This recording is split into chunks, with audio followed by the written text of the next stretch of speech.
lang gud di kay para lang gud mahuman jud kag eskwela kay dili magud forever nakatabang ka lang. Kan mayo pod na bang professional ka. So anyway, di man niya gusto mo to na ingon ana. Katong isa pagsud niya sa amo murag second year college siya. So diri siya ni human sa amo.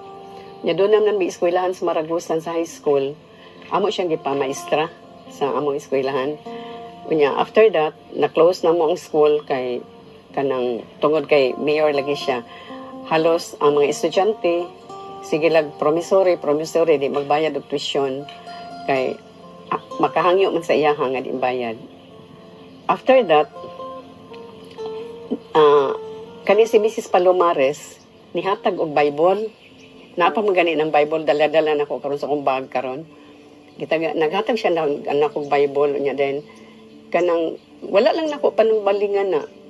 Then later on gwapo man ingon akong katong ikaduha nga katabang helper nga ang iyang igsuon daw murag nakuanan og dili ingon nato gani na mga evil spirits ba nya gigamit niya ang kanang ginan niya yan sister nga ibutang ligud sa imong dughan ang Bible niya i-open nimo ang katong Psalm 91. So, kana gyud ang na-register sa akong mind. So, kanang Psalm 91, permi gyud na ako gina-open. Yeah, blessing in disguise, karong lately, karong pag COVID na, wala man may trabaho sa balay. So, what I did, I opened the Bible, magbasa kong Biblia. Sige ko basa. Sige ko basa po atong mga books nga sa Philadelphia Church of Christ. Nagsige po kong basa, kaya kana siya naguna, si Antea man naguna-una ng Philadelphia Church of Christ na mga books gani nga kinapadala. So, basa po ko Bible, then nahitabo nga nakadungog ko ini inyong Hope Radio.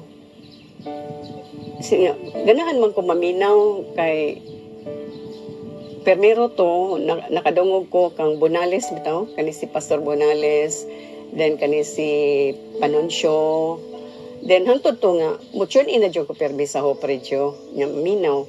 So murag ma-enlighten ko sa gibasa nako sa Bible, ma-enlighten ko sa ako ang kanang gibasa nya plus ang mga explanation diri sa mga pastors.